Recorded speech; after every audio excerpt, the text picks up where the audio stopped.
My name is Ernest Walker, 62 years old, and I never imagined I'd experience a double heartbreak like this. After 35 years of a beautiful marriage, I lost Sarah to cancer last spring. But nothing prepared me for the shock when I called our daughter Melissa to tell her that her mother had passed away. She smiled through the video call and said, "Today is my husband's birthday." Just like that, she chose a birthday party over her own mother's funeral. As I share how this heartbreak led to an unexpected resolution, let me know where you're watching from and hit subscribe if you've ever had to make a difficult family decision. I've always been a practical, hard-working man. For 40 years, I worked as a mechanical engineer at one of the country's largest automobile manufacturers in Michigan. My parents were both teachers who believed in the value of education and hard work. They raised me and my 3 siblings with strong values, emphasizing family loyalty, honesty, and responsibility. All of us turned out well. My brother Thomas became a surgeon, my sister Catherine a successful attorney, and my youngest brother David took over our father's position as a high school principal. I was never the flashiest or most ambitious of my siblings, but I took pride in being reliable. When I committed to something, I saw it through. My colleagues at work knew they could count on me to solve complex problems with patience and persistence. I rose through the ranks steadily, eventually becoming a senior design engineer. I could have pursued management positions, but I preferred the hands-on technical work. It allowed me to maintain a better work-life balance, something I valued greatly. That balance became especially important when I met Sarah during my junior year at the University of Michigan. She was studying elementary education, a petite woman with warm brown eyes and a laugh that made everyone around her smile. We met at the university library, where she worked part-time. I was struggling to find a reference book, and she helped me. I worked up the courage to ask her for coffee, and to my surprise, she accepted. Sarah was everything I wasn't. While I was methodical and sometimes reserved, she was spontaneous and outgoing. She could strike up a conversation with anyone and make them feel like they'd been friends for years. Yet she also had a quiet thoughtfulness that complemented my more analytical nature. We dated for 3 years before I proposed, wanting to make sure we were ready for the commitment of marriage. Our wedding was simple but joyful, held in the garden of her parents' home, with about 50 close friends and family members. We honeymooned in New England, driving through small towns and staying at bed and breakfasts. Neither of us wanted anything extravagant. We were saving for a house, planning our future together. The first few years of marriage were filled with the typical adjustments and challenges of merging 2 lives. We bought a modest 3-bedroom house in a good neighborhood with excellent schools. Sarah taught 3rd grade at the local elementary school, where she quickly became one of the most beloved teachers. I continued my work at the automotive company, taking on increasingly complex projects, but always making it home for dinner. We established small traditions that became the foundation of our life together. Every Friday night, we would try a different restaurant in town. On Sundays, we worked in our garden together. During summer vacations, we would take road trips to national parks. We weren't wealthy by any means, but we were comfortable, and more importantly, happy. After 2 years of marriage, Sarah became pregnant with our daughter. Melissa arrived on a snowy February morning, a healthy 7-pound baby with a full head of dark hair like mine and Sarah's expressive eyes. The moment the nurse placed her in my arms, I felt a love so overwhelming it brought tears to my eyes. Sarah and I agreed that no matter what happened in our lives, Melissa would always be our priority. And she was. Though we both continued working, We arranged our schedules to minimize daycare needs. I took early shifts so I could pick Melissa up in the afternoons. Sarah adjusted her teaching schedule whenever possible. When Melissa started school, Sarah was fortunate enough to get her transferred to the same elementary school where she taught, allowing them to commute together. Melissa was a bright, curious child. By age 5, she was reading above her grade level. She loved science experiments, art projects, and anything that allowed her to create or explore. Sarah and I encouraged all her interests from ballet lessons to piano, to the junior astronomy club I took her to on Saturday mornings. The bond between Sarah and Melissa was especially strong. They shared not just physical resemblance, but many personality traits as well. Both were naturally outgoing, quick to laugh, and deeply empathetic. Sarah taught Melissa to cook family recipes, to sew basic stitches, to tend the garden. They would have girls' nights, where they painted each other's nails and watched movies together. As a father, I sometimes felt a twinge of envy at their special connection, but mostly I was grateful that my daughter had such a loving, attentive mother. Our home was always filled with love and laughter. We weren't perfect, of course. We had our arguments and difficult times, especially when money was tight after the economic downturn affected the automotive industry. But we faced every challenge together as a team, modeling for Melissa how to handle life's difficulties with grace and perseverance. By all outward appearances, we had raised a kind, well-adjusted daughter who understood the value of hard work and family loyalty. At least that's what we thought, until Melissa went off to college.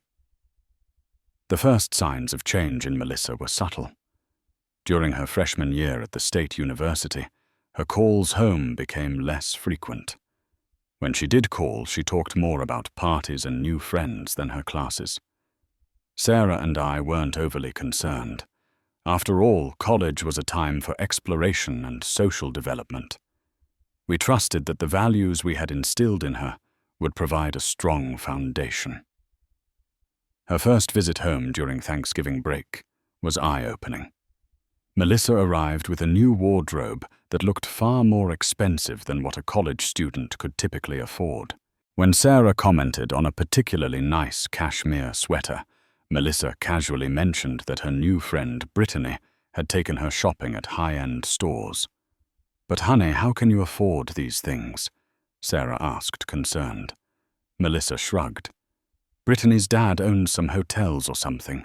She says there's no point wearing cheap clothes if you want to be taken seriously." Sarah and I exchanged worried glances, but chose not to make an issue of it. Perhaps it was just a phase, we reasoned, or Melissa trying to fit in with new social circles. By sophomore year, the changes became more pronounced. Melissa switched her major from education, which she had planned to pursue like her mother, to business administration, with a focus on marketing. "There's way more money in marketing, Dad," she explained when I expressed surprise. "Teaching is a dead end financially." I saw the hurt in Sarah's eyes at this dismissal of her career, but she defended Melissa. "She needs to find her own path, Ernest. Times are different now." When Melissa came home for summer break after sophomore year, she spent most of her time texting friends or on social media rather than engaging with us. She complained about our outdated furniture, the boring neighborhood. Even Sarah's home cooking, which she had once loved. She now preferred eating out at expensive restaurants, often leaving us with the check while barely expressing gratitude. Junior year brought more dramatic changes. Melissa rarely came home, claiming internships, and social obligations kept her too busy. When we visited her at school, she rushed us through a quick lunch before heading off to a party, leaving Sarah and me sitting awkwardly in her apartment, feeling like intruders in our daughter's life. "She's just establishing her independence," Sarah would say, though I could tell she was troubled too. All young adults go through this. By senior year, Melissa had fully embraced a lifestyle focused on material wealth and social status. Her Instagram page, which Sarah secretly followed, showed endless photos of yacht parties, champagne brunches, and designer shopping sprees. How she afforded this lifestyle was unclear to us, though we suspected her wealthy friends were subsidizing her. After graduation, Melissa landed a job at a prestigious marketing firm in Chicago. Her starting salary was impressive, more than Sarah made after 20 years of teaching. Rather than feeling proud, I felt uneasy. The daughter we had raised to value simplicity and meaning now seemed fixated on money and appearances. It was during her first year at the marketing firm that Melissa met Jared Phillips. He was 36 to her 23, already established as a successful investment banker. Their courtship was brief and, from our perspective, largely focused on extravagance. Jared took Melissa to exclusive restaurants, bought her expensive jewelry, and whisked her off to weekend getaways on private jets. When Melissa finally brought him home to meet us, the discomfort was immediate and mutual. Jared barely concealed his disdain for our modest home and lifestyle. He checked his expensive watch repeatedly, as if counting the minutes until he could leave. His questions focused on property values in our neighborhood and my retirement portfolio subjects that made it clear he was assessing our financial worth rather than getting to know us as people. "Your daughter is quite exceptional," he told us over dinner, his tone suggesting surprise. "It's remarkable she developed such sophistication coming from, well, a more humble background." Sarah, always the gracious host, maintained her smile. "We're very proud of Melissa. She's always been determined and bright." "Yes, raw material is important," Jared replied, patting Melissa's hand condescendingly. "But proper polishing makes all the difference, doesn't it, darling?" Melissa giggled in a way I'd never heard before, as if his subtle insult was somehow charming. "Jared's introduced me to so many important people," she told us. "His connections are amazing." After they left, Sarah and I sat in stunned silence for several minutes. "He's awful," I finally said. Sarah sighed. "But she seems happy, Ernest. Maybe he has qualities we're not seeing."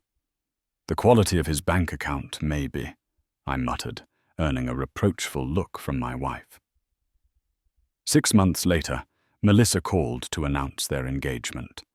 The diamond ring Jared had given her was worth more than our car. The wedding planning quickly became a source of tension. Jared's parents, wealthy real estate developers from New York, wanted an extravagant affair at a luxury resort in Florida. The projected cost was more than we had paid for our house. "We'd like to contribute, of course," I told Melissa during one of our increasingly rare phone conversations. "But we can't afford anything close to what the Phillips are proposing." "It's fine, Dad," she replied dismissively. "Jared says it's not like you're expected to pay half anymore. That tradition is outdated." Despite this assurance, Sarah and I felt obligated to contribute. We withdrew $25,000 from our retirement savings money we had carefully set aside over decades of frugal living. When we presented this to Melissa, she looked almost embarrassed by the amount. "Thanks," she said without enthusiasm. "I'll see what the wedding planner can do with it." The wedding itself was a spectacle of excess that made Sarah and I feel like outsiders. 300 guests, most of whom were Jared's business associates and friends we had never met. Melissa wore a designer gown that cost more than Sarah's annual salary. The Phillips family barely acknowledged us throughout the event, seating us at a table far from the main party, with distant relatives they seemed equally uninterested in. After the wedding, Melissa and Jared moved into a luxury penthouse in downtown Chicago. Their life as documented on social media and during their infrequent calls revolved around exclusive social events, expensive vacations, and accumulating status symbols. Visits became rare and uncomfortable. Jared made little effort to hide his boredom when we came to their home, often leaving for urgent business meetings shortly after our arrival. "You should really consider upgrading your car, Ernest," he commented during one visit, eyeing my 8-year-old sedan with distaste. "It doesn't project the right image when you visit this neighborhood." "It gets me where I need to go," I replied simply. Jared laughed as if I'd told a joke. "That's the problem with your generation. No understanding of how appearances create opportunities." Even more painful was watching Melissa gradually adopt Jared's attitude. She began cancelling plans with us at the last minute, forgetting birthdays and anniversaries, and showing visible impatience when Sarah would call. When we did speak, Melissa talked exclusively about renovations to their penthouse, the exclusive club they had joined, or the famous people at their most recent social event. She rarely asked about our lives, or seemed interested in maintaining a genuine connection. Sarah, ever the optimist, continued to make excuses for Melissa's behavior. "She's just busy establishing her new life," she would say. "Once they settle down and have children, things will change." I wasn't so sure, but I kept my doubts to myself, not wanting to add to Sarah's growing sadness about the distance with our only child. It was an ordinary Tuesday morning when Sarah mentioned the pain in her back had gotten worse. She had been experiencing it for several weeks, but dismissed it as a pulled muscle from gardening. At my insistence, she finally agreed to see a doctor. The initial diagnosis was devastating stage 4 lung cancer that had already spread to her spine, explaining the back pain. Sarah had never smoked a day in her life. The doctor explained that sometimes lung cancer strikes without obvious risk factors, a cruel random occurrence. "What's the prognosis?" I asked, holding Sarah's hand so tightly I worried I might hurt her. The oncologist's expression was grave. "Without treatment, perhaps 3 to 6 months. With aggressive treatment, we might extend that to a year, possibly a bit longer. But I must be clear, Mr. Walker, this is not curable." I felt as though the floor had dropped out from beneath me. Sarah, my partner of 35 years, the center of my world, had just been given an expiration date. She sat beside me, pale but composed already, thinking ahead. "We should call Melissa right away," she said, as we drove home, her voice remarkably steady. "And we'll need to look at our finances, figure out how to cover treatment costs."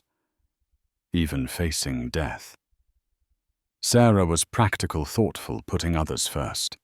I called Melissa as soon as we got home, my voice breaking as I explained the diagnosis. "That's terrible, Dad," Melissa said, sounding genuinely shocked. "What can I do?" "Just come visit when you can," I replied. "Your mother would love to see you." "Of course," she promised. "Let me check my schedule and get back to you." Days passed without Melissa calling back. When I called her, she apologized profusely, explaining that a major work project had consumed all her attention. "I'll definitely come next weekend," she assured me. But next weekend brought another excuse. Jared had surprised her with tickets to a celebrity charity gala. The weekend after that, it was a friend's destination wedding they couldn't miss. Each time, Melissa sounded regretful, but not regretful enough to actually change her plans. Sarah began treatment, an aggressive combination of chemotherapy and radiation that left her exhausted, nauseous, and in pain. I took a leave of absence from work to care for her, learning to administer medications, manage her symptoms, and provide the emotional support she needed. Throughout this time, I sent regular updates to Melissa. Most went unanswered or received only brief replies, "Thinking of you both," or "Sending love." Occasionally she would call, but the conversations were short, with Melissa often sounding distracted or in a hurry to get off the phone. "She's busy with her career," Sarah would say whenever I expressed frustration. We shouldn't burden her. Burden her, I would respond incredulously. You're her mother, Sarah. You're dying. Sarah would just shake her head. I don't want her last memories of me to be sad ones. When she's ready to visit, she will. But Melissa never seemed ready. Even as Sarah's condition deteriorated, our daughter remained physically absent. She sent flowers once, an elaborate arrangement with a card signed by both her and Jared. She had a gourmet meal delivery service send us dinner one night. These gestures felt hollow, impersonal, especially compared to the support we received from friends, neighbors, and Sarah's colleagues, who organized meal trains, drove her to appointments when I needed a break, and sat with her so I could run errands. 4 months into treatment, the oncologist delivered the news. We dreaded the cancer was not responding. The tumors had continued to grow, despite the aggressive approach. We can continue treatment, he explained gently, but at this point, we would be talking about comfort measures rather than fighting for remission. Many patients in your situation choose to focus on quality of life rather than extension. Sarah squeezed my hand. I want to go home, she said simply.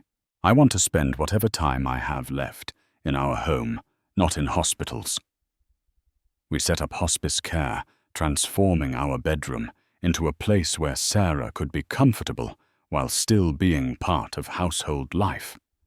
The hospice nurses taught me how to administer morphine for pain, how to recognize signs of distress, how to provide comfort in these final stages. I called Melissa again, my tone more urgent. Your mother doesn't have much time left, I told her. Please come soon if you want to say goodbye. Dad, I have this huge presentation next week, she replied, her voice tense. Can it wait until after that? I was speechless for a moment, unable to comprehend how my daughter could ask if her mother's death could wait for her convenience. No, Melissa, I finally said, my voice breaking. Cancer doesn't work around your schedule. She promised to try to come the following weekend. Sarah was both excited and nervous about the visit, insisting on having her hair done by a friend who was a stylist, and choosing a pretty nightgown instead of the hospital gown she had been wearing for comfort. But the day before the planned visit, Melissa called to cancel. Jared had arranged an important dinner with potential clients, and she couldn't possibly miss it.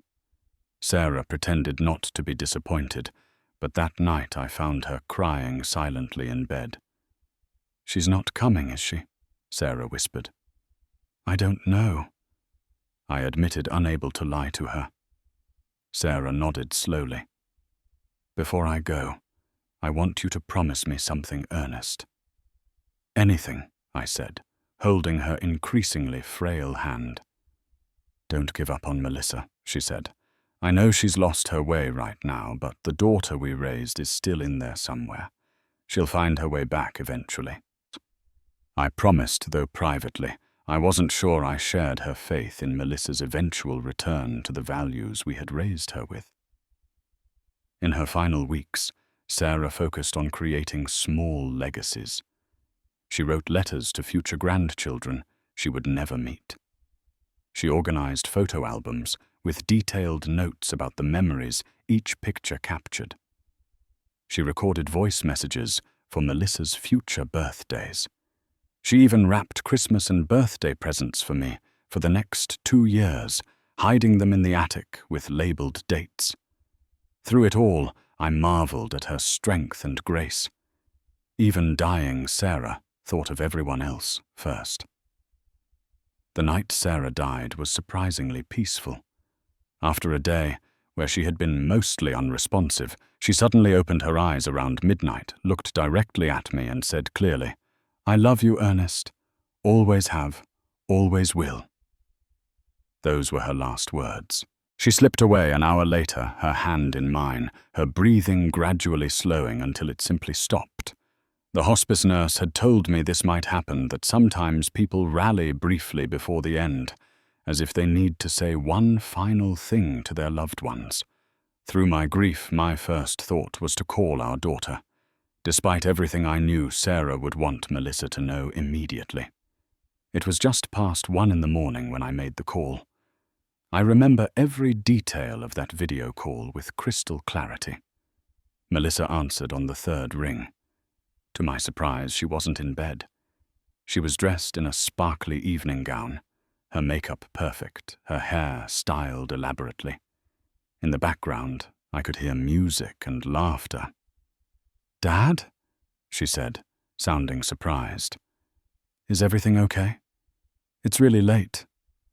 I took a deep breath, trying to steady my voice. "Melissa, I'm calling to tell you that your mother passed away about an hour ago." There was a pause, and then something happened that I still struggle to comprehend. Melissa's expression didn't crumple with grief.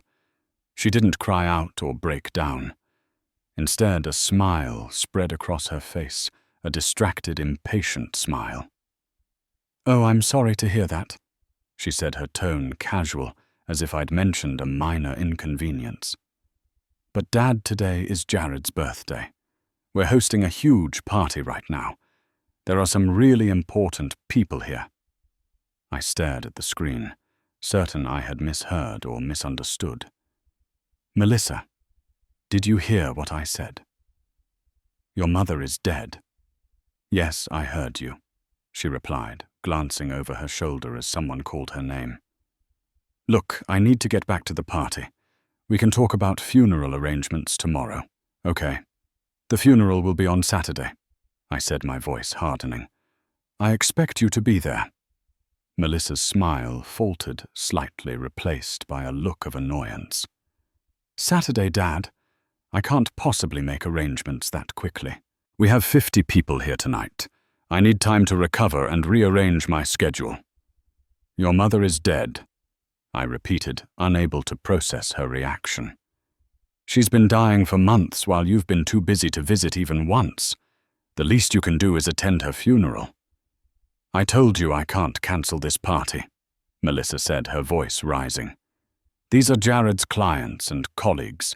Do you have any idea how much business is being discussed here tonight? Besides, it's not like Mom will know if I'm at the funeral or not. She's gone." Those words hit me like a physical blow. In that moment, I didn't recognize the woman on my screen. She bore no resemblance to the daughter, Sarah, and I had raised the little girl who had cried when she found a dead bird in our yard, and insisted on a proper burial with flowers and a handwritten poem. "I see," I said, my voice hollow. "Goodbye, Melissa." I ended the call before she could respond, setting the phone down with shaking hands. Then, alone in the room where my wife had just died, I broke down completely, sobbing, not just for Sarah's death, but for the daughter we seemed to have lost as well. The next few days passed in a blur of funeral arrangements, visits from friends and family, and the strange administrative tasks that follow a death. My siblings arrived to help Thomas, flying in from California, Catherine driving from Ohio, David from just an hour away. They took over many of the details, recognizing that I was operating in a fog of grief. Sarah had left clear instructions for her funeral, preferring simplicity over ceremony. She wanted to be cremated with a memorial service at the elementary school, where she had taught for over 20 years. The principal, a former teaching colleague and dear friend, immediately offered the school auditorium, which we decorated with Sarah's favorite sunflowers and photographs from her life and career. The day of the funeral arrived, and despite my anger at Melissa's initial reaction, I held out hope that she would appear. I had texted her the details, receiving only a brief "okay" in response. I asked my brother David to leave a seat open beside me in the front row, just in case. The auditorium filled quickly. Sarah had touched countless lives as a teacher, and former students now grown into adults came to pay their respects alongside current students, parents, colleagues, and friends. So many people shared stories of Sarah's kindness, her patience, her ability to see potential in every child. It was a beautiful tribute to a life well lived. But the seat beside me remained empty throughout the service. As the final speaker concluded and people began to move toward the reception in the school cafeteria, I felt a tap on my shoulder. It was Catherine holding a small bouquet of roses. "These were delivered for Sarah," she said softly, "from Melissa and Jared." I took the modest arrangement, noting the card attached, "Our condolences, Melissa and Jared." No personal message, no explanation for their absence, not even separate signatures to indicate Melissa had written it herself, rather than delegating the task to an assistant. The flowers felt like a final insult, a token gesture that required minimal effort. I handed them to Catherine. "Put them with the others," I said, unable to keep the bitterness from my voice. At the reception, people inevitably asked about Melissa. I found myself making vague excuses about work commitments and travel difficulties, unwilling to admit the truth that my daughter had chosen her husband's birthday party over her mother's funeral. The shame of it was almost as painful as the loss itself. That night, alone in the house that now felt cavernously empty without Sarah, I received a text from Melissa. "Sorry we couldn't make it. Things crazy here. Call you soon." No mention of how the service went. No questions about how I was coping. Not even a proper sentence structure. Just a hasty message that felt like an obligation rather than genuine communication. The next morning, to my surprise, Melissa called as if nothing unusual had happened. Her voice was cheerful, almost breezy. "Dad, how are you doing?" "How was the service?" I answered in monosyllables, unable to muster the energy for a normal conversation. "Well, Jared's birthday was a huge success," she continued, either not noticing or not caring about my subdued responses. "The CEO of Midwest Financial was there, and he practically offered Jared a position on the spot. Isn't that amazing?" "Wonderful," I said flatly. "Dad, you sound off. Are you sleeping enough?" "You should really consider taking something. My friend Allison swears by Ambien after her divorce." "I'm not divorced, Melissa. My wife died." There was an awkward pause. "I know that, Dad. I just meant for the sleep issues." "Why weren't you at the funeral?" I finally asked directly. Melissa sighed as if I was being unreasonable. "I told you, Dad. Jared's birthday party was planned months in advance. We had over 50 guests, including people who flew in specifically for it. We couldn't possibly cancel." "Your mother was dying for months," I reminded her. "You knew this was coming. You could have planned accordingly." "That's not fair," Melissa protested. "Mom's condition was unpredictable. How was I supposed to know she would pass away right before Jared's birthday?" The conversation deteriorated from there.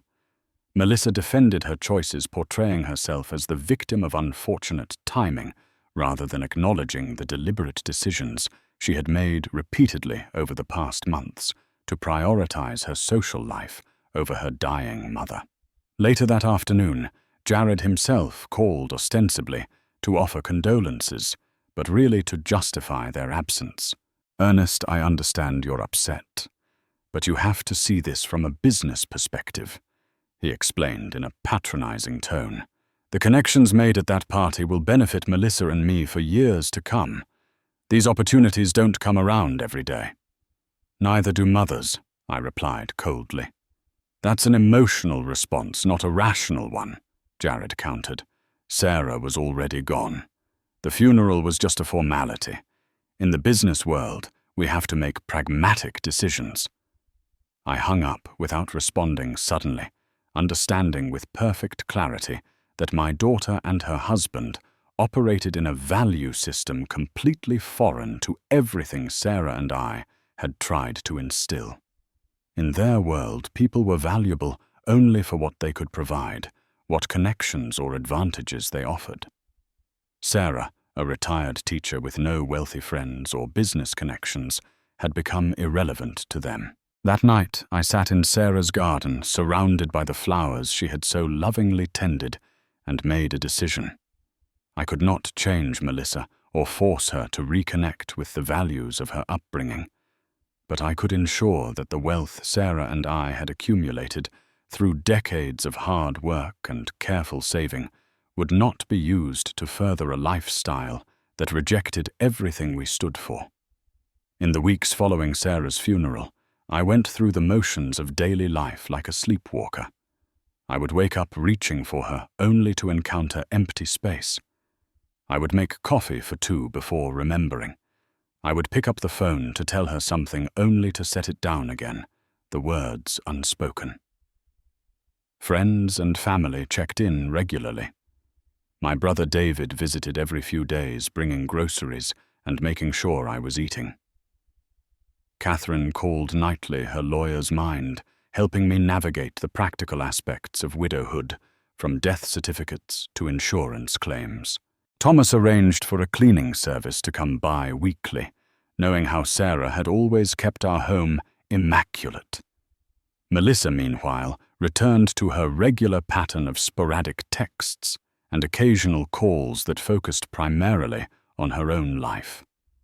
She never asked how I was managing alone or offered to help with the mountain of paperwork and decisions that followed Sarah's death. When I mentioned donating Sarah's clothes to the women's shelter, where she had volunteered, Melissa's only response was to ask if there were any designer pieces she should take first. 3 weeks after the funeral, I made an appointment with Margaret Wilson, a family attorney who had been our friend for over 20 years. Margaret had handled our will's power of attorney documents and other legal matters throughout our marriage. She had attended Sarah's funeral, bringing her husband and teenage daughter, both of whom had been students of Sarah's years ago. Margaret welcomed me with a warm hug when I arrived at her office. "Ernest, how are you holding up?" she asked, genuine concern in her eyes. "Taking it day by day?" I replied, the phrase having become my standard response to this inevitable question. She nodded sympathetically. "What can I do for you today?" I took a deep breath. "I want to change my will." Margaret's expression remained neutral, professional. "Of course. What changes are you considering?"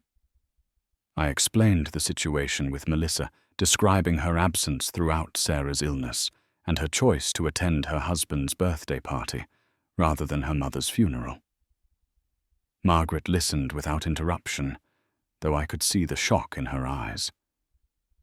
"I'm so sorry, Ernest," she said when I finished. "That must be incredibly painful on top of losing Sarah." "It is," I acknowledged, "and I've given this a lot of thought. I don't want to make a decision based purely on emotion or grief."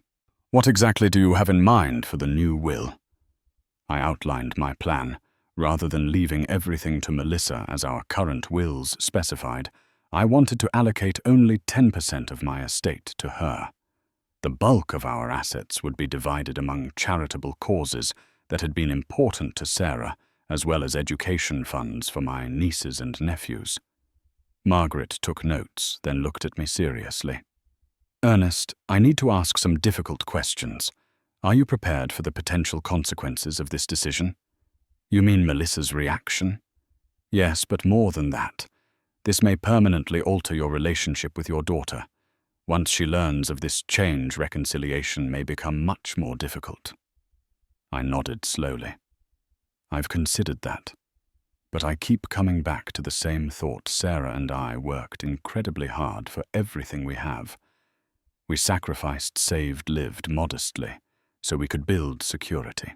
We did it while still giving Melissa everything she needed, and most of what she wanted. The idea of that money now funding the lifestyle that kept Melissa away from her mother's deathbed and funeral. I can't accept that. Margaret nodded. I understand. And legally, you're well within your rights to distribute your estate however you see fit. She paused. There's one more thing to consider. Melissa and Jared could contest the will after your death.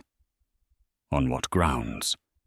They could claim you weren't of sound mind, that grief impaired your judgment. Given the timing of the change so soon after Sarah's death, that's not an unreasonable argument. I considered this. What would you recommend to counter that? First, a thorough mental health evaluation to document your cognitive capacity. Second, detailed documentation of your reasoning. Third, I would suggest making this change now, while you're clearly competent, rather than waiting until you're older or ill. We spent the next hour discussing specifics. In addition to the will, I decided to create a charitable foundation in Sarah's name that would provide scholarships to students pursuing education degrees. A significant portion of our savings would fund this foundation, immediately removing it from the estate entirely. Before I left, Margaret asked one final question. Ernest, do you want Melissa to know about these changes now, or would you prefer she find out after your death?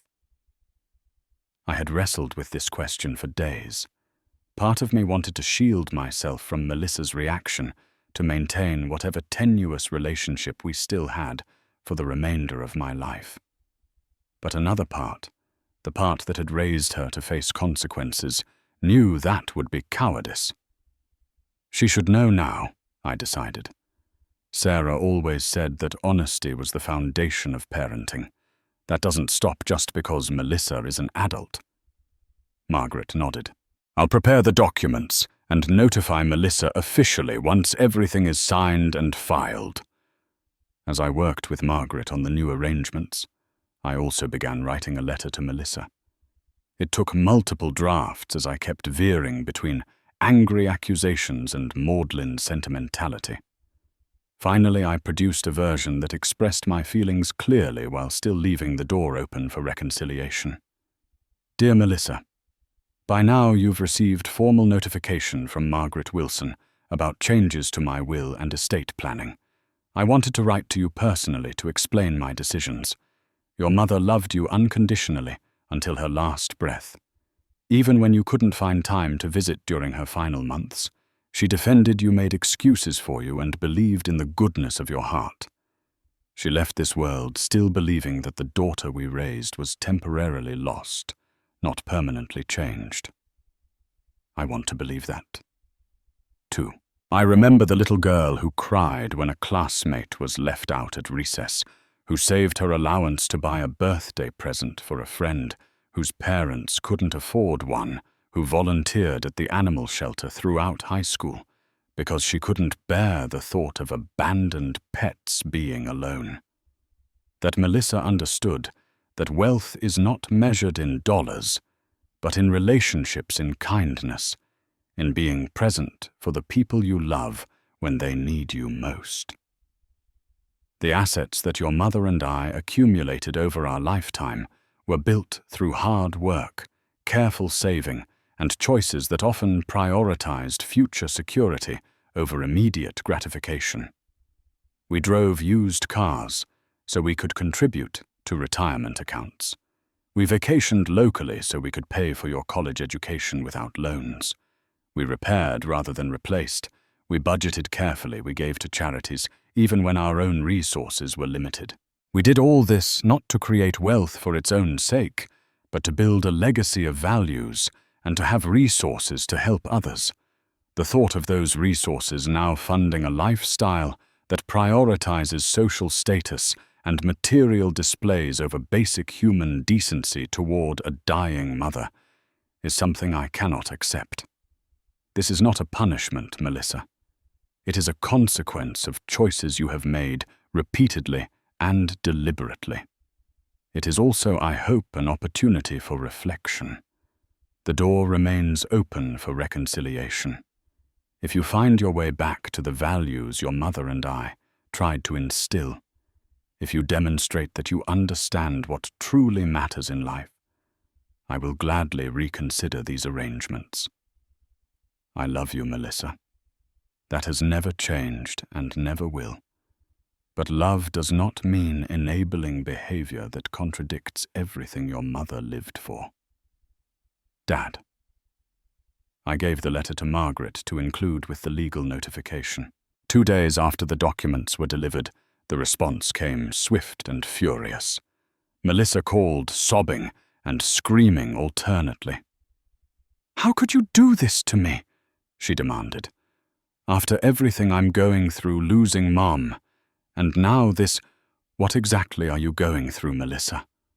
I asked quietly. "You haven't shed a tear in my presence. You didn't attend the funeral. You've never once asked how I'm coping with losing my wife of 35 years. That's not fair. I'm grieving in my own way. By throwing parties, by continuing your life as if nothing has changed." The conversation devolved from there, with Melissa alternating between self-pity and rage. She accused me of never loving her, of always preferring Sarah, of punishing her for having a successful life. "You're jealous of what Jared and I have built," she spat. "You and Mum could have had more if you hadn't been so afraid of ambition." That statement, so contrary to the truth of our careful, intentional choices, confirmed that I had made the right decision. "Your mother and I had exactly the life we wanted," I replied calmly. "We chose purpose over profit, relationships over status." "Well, your choices were your own," Melissa shot back. "And now my choices are costing me my inheritance." Message received, Dad, loud and clear. She hung up abruptly. Minutes later, Jared called, his tone icy and threatening. "You've made a serious mistake, Ernest," he said without preamble. "I have friends who are excellent lawyers. We will contest this. We will win." "You're welcome to try," I replied. "Margaret has ensured everything is legally sound. This isn't about legality. It's about decency. A father doesn't disinherit his only child. A daughter doesn't skip her mother's funeral for a birthday party," I countered. Jared's tone changed, becoming almost conciliatory. "Look, Ernest, we all make mistakes. Melissa regrets not being there. She was emotional, not thinking clearly. But punishing her financially isn't the answer. Why don't we meet, discuss this like family? Family shows up." I said simply, then ended the call. In the days that followed, Melissa launched what could only be described as a campaign against me. She called relatives, telling them I had lost my mind with grief. She contacted family friends, painting herself as the victim of an irrational, vindictive father. She even reached out to Sarah's former colleagues, seeking allies in her cause. The response was mixed. Some relatives thought I was being too harsh, that grief had indeed clouded my judgment. Others, particularly those who had witnessed Melissa's absence during Sarah's illness and funeral, understood my position. My siblings stood firmly by my decision, having seen firsthand how Melissa had abandoned her mother when Sarah needed her most. The most painful aspect was the division it created in our extended family. Holiday gatherings became complicated, with people feeling they had to choose sides. Some of Sarah's relatives, particularly her sister Nancy, felt torn between loyalty to Sarah's memory and concern for her only child. "Sarah would want you two to reconcile," Nancy told me during a difficult phone call. "She always believed in forgiveness. She also believed in accountability," I reminded her. "And this isn't about punishment. It's about ensuring our resources support the values we lived by." As the months passed, the initial storm of reaction subsided. Melissa and Jared consulted several attorneys, all of whom apparently confirmed what Margaret had told me. The changes were legally sound, especially given the immediate creation of the Sarah Walker Education Foundation, which had already begun awarding scholarships. Melissa attempted a new strategy, showing up at my house unannounced one Sunday afternoon alone, and dressed simply more like the daughter I remembered than the socialite she had become. "Dad, can we talk?" she asked, her voice softer than it had been in years. I let her in cautiously, hopeful but wary of manipulation. We sat in the living room, surrounded by photos of happier times. "I've been doing a lot of thinking," she began. "About Mum, about our family, about the person I've become." I listened silently, waiting for her to continue. "I miss her," Melissa said, her voice breaking slightly. "I didn't let myself feel it before, but I do. And I regret not being there at the end." For the first time since Sarah's diagnosis, I saw genuine emotion in my daughter's eyes. Whether it was sincere regret or calculation, I couldn't be certain, but I chose to give her the benefit of the doubt. "Your mother would be glad to hear that," I said carefully. Melissa looked around the room, her gaze lingering on a photo of the three of us at her college graduation. "This house holds so many memories." "It does." She took a deep breath. "Dad, I understand you're hurt and angry. But is all this really necessary? The foundation, the changed will. Couldn't we find another way to honor Mom's memory together?" And there it was, the agenda beneath the apparent contrition. I felt a deep sadness, but also a strange sense of clarity. "Melissa, this isn't about hurt or anger anymore. It's about values. The foundation already exists, already supporting students who share your mother's passion for teaching. The will reflects my wishes for the legacy Sarah and I built together. So there's nothing I can say or do to change your mind." Her voice had an edge now. "It's not about changing my mind. It's about changing your heart." I paused, choosing my next words carefully. "If you genuinely reconnect with the values we raised you with, if you demonstrate that with consistent actions over time, I would gladly revisit these decisions. But that would need to come from authentic growth, not from a desire to secure an inheritance." Melissa stood abruptly. "This is ridiculous. You're holding money over my head to try to control me." "No. I'm ensuring our resources support what we believe in. There's a difference."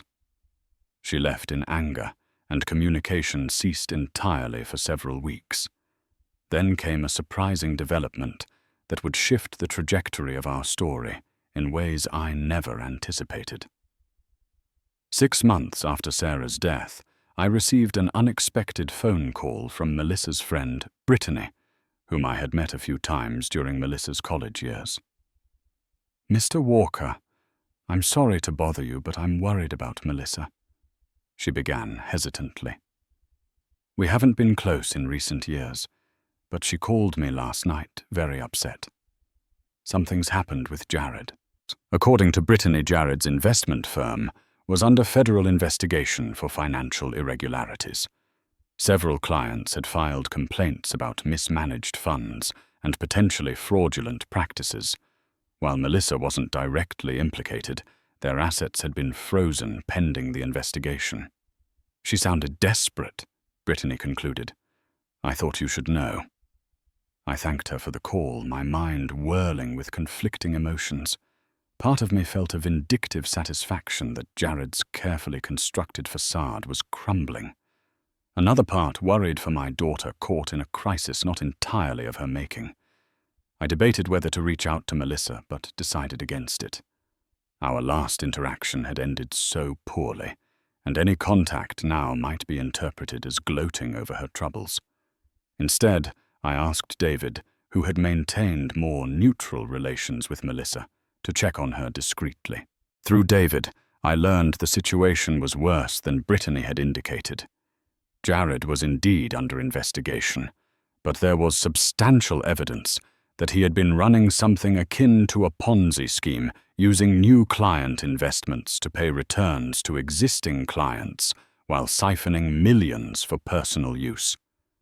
The luxury penthouse, the exotic vacations, the lavish parties, all had been funded with other people's money. Melissa had been placed on leave from her marketing firm due to the negative publicity surrounding Jared's case. Their assets remained frozen, their social circle had evaporated overnight, and they had been asked to vacate their penthouse as it had been purchased with misappropriated funds. 3 weeks later, I was in the garden tending to Sarah's beloved roses when a taxi pulled up in front of the house. Melissa emerged looking nothing like the polished socialite of recent years. Her hair was pulled back in a simple ponytail, her face free of makeup, her clothes casual and understated. She carried one suitcase. I straightened up slowly, watching as she paid the driver, and stood uncertainly at the edge of the yard. For a moment we just looked at each other across the distance, both physical and emotional, that had grown between us. "Can I come in?" she finally asked, her voice small. I nodded, leading her into the house that had been her childhood home.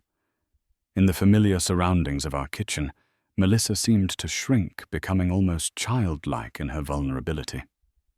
"Jared's been arrested," she said without preamble. "The charges are serious. Mail fraud, wire fraud, securities fraud. He's looking at decades in prison." I nodded, having followed the news reports. "And you?" "They've questioned me extensively. I've been cleared of direct involvement, but—" She swallowed hard. "I should have known, Dad. There were signs. Things that didn't add up. I chose not to see them, because I liked the lifestyle." It was the first honest self-assessment I'd heard from Melissa in years. "Where are you staying?" I asked. "With a college roommate, temporarily. Most of our so-called friends disappeared the moment the story broke." She attempted a wry smile. "Turns out connections based on status and money aren't very durable." I made tea the same way Sarah always had when difficult conversations were needed. We sat at the kitchen table, the silence heavy between us. "I'm not here to ask for money," Melissa said suddenly. "I know what you must be thinking, that I've only come because I'm desperate. That's not it. Or not entirely." She took a shaky breath. "I miss Mom. I've been having dreams about her, remembering things from childhood, and I realized I never really let myself grieve." "Grief has no timeline," I said, repeating words the hospice counselor had shared with me. "I didn't go to her funeral," Melissa whispered, tears finally welling in her eyes. "My own mother and I couldn't be bothered to say goodbye properly, because I was throwing a party." The raw pain in her voice seemed genuine. I reached across the table and took her hand, the first physical contact between us in months. "I found her, you know," I said softly. "Letters she wrote to you during her last weeks. She never mailed them, wasn't sure where she should send them or if you'd want them. Would you like to read them now?" Melissa nodded wordlessly. I retrieved the bundle of envelopes from Sarah's desk drawer, each addressed simply to "My darling daughter." I had read them myself, of course, during those first dark weeks of grief. They contained no recriminations, no guilt trips, only Sarah's reflections on watching Melissa grow her pride in the person she had been, her hopes for the woman she might still become. I left Melissa alone with the letters and went back to the garden, giving her privacy for what I knew would be an emotional reckoning. An hour later she joined me there, her face tear-streaked but somehow lighter. "She knew she was dying when she wrote these," Melissa said, holding the letters carefully. "She knew she wouldn't see me again. And still there's not one word of blame." "That was Sarah," I replied simply. "She always saw the best in people, especially you." Melissa looked around the garden at the flowers her mother had tended so lovingly. "I don't know who I am anymore, Dad. The life I built with Jared was a lie. The person I became isn't someone Mom would recognize. I don't recognize her either. I continued pruning a rose bush, allowing her the space to work through her thoughts. Could I stay here for a while? She finally asked. Just until I figure out what's next. I can help around the house, maybe work on the garden. Mom would hate to see it neglected. It was a small olive branch, but a significant one. You can stay as long as you need to. That evening, Melissa sat with me in the living room, looking through old family albums. For the first time, she asked about Sarah's final days, listening intently as I described the quiet dignity with which her mother had faced death. Was she in pain at the end? Melissa asked, her voice small. The hospice team managed it well, I assured her. She was comfortable at peace. Melissa's tears came then, the deep, wrenching sobs of genuine grief. I'm so sorry, Dad. I'm so sorry. I held her as she cried, my own tears joining hers. It wasn't forgiveness, not yet, but it was a beginning. In the days that followed, Melissa began the slow process of rebuilding her life. She found a job at a local coffee shop, humble work compared to her previous corporate position, but honest employment that paid the bills. She attended her first therapy session, acknowledging that she needed help processing not just her mother's death, but the choices that had led her so far from her authentic self. Most significantly, she asked me to take her to Sarah's grave, a place she had yet to visit. We went early one morning, bringing Sarah's favorite sunflowers. I stood back, giving Melissa privacy for her long overdue farewell. I told her I was sorry, Melissa shared afterward, her voice steadier than I expected. I told her about the foundation in her name, how it's helping students become teachers like her. I think she would like that. She would, I agreed. As weeks turned to months, small changes in Melissa became more apparent. She simplified her wardrobe, donating expensive designer items to a women's shelter. She began cooking again, using Sarah's recipes that had nourished our family for decades. She volunteered at the elementary school, where Sarah had taught reading to children once a week. I watched these developments with cautious optimism, wary of being manipulated, but increasingly convinced of her sincerity. The transformation wasn't linear or without setbacks. There were days when Melissa slipped into materialistic thinking or self-pity about her changed circumstances. But the overall trajectory was encouraging. 6 months into this new arrangement, I met again with Margaret to discuss my estate planning. After careful consideration, I decided to modify, though not completely reverse, the changes I had made after Sarah's death. I'd like to increase Melissa's portion to 25%, I explained. The Education Foundation will remain as established, but we can adjust the other allocations accordingly. Margaret nodded thoughtfully. That seems fair, given the changes you've described. Do you want me to notify Melissa formally? No, I decided. This time I'll tell her myself. That evening I joined Melissa in the garden, where she had taken over maintenance of Sarah's beloved flowers with unexpected dedication. I've been thinking about our future. I began watching her hands gently removing dead blooms from a rose bush, both yours and mine. She looked up, her expression open, expectant, but not demanding. I've modified my will, I continued. It's not a complete reversal, and the Sarah Walker Education Foundation remains intact. But I've increased your portion of the estate. Melissa was quiet for a moment, then returned to her pruning. Thank you, she said simply. But that's not why I'm here, Dad. Not anymore. I know, I replied, and I did. The daughter sitting before me now, dirt under her fingernails, sweat on her brow from honest work in the garden, was recognizable again as the child Sarah and I had raised. Your mother would be proud of who you're becoming. Melissa smiled, a genuine smile, tinged with both sadness and hope.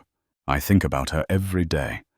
I keep finding little notes she left in books and recipe cards. It's like she's still teaching me, still guiding me somehow.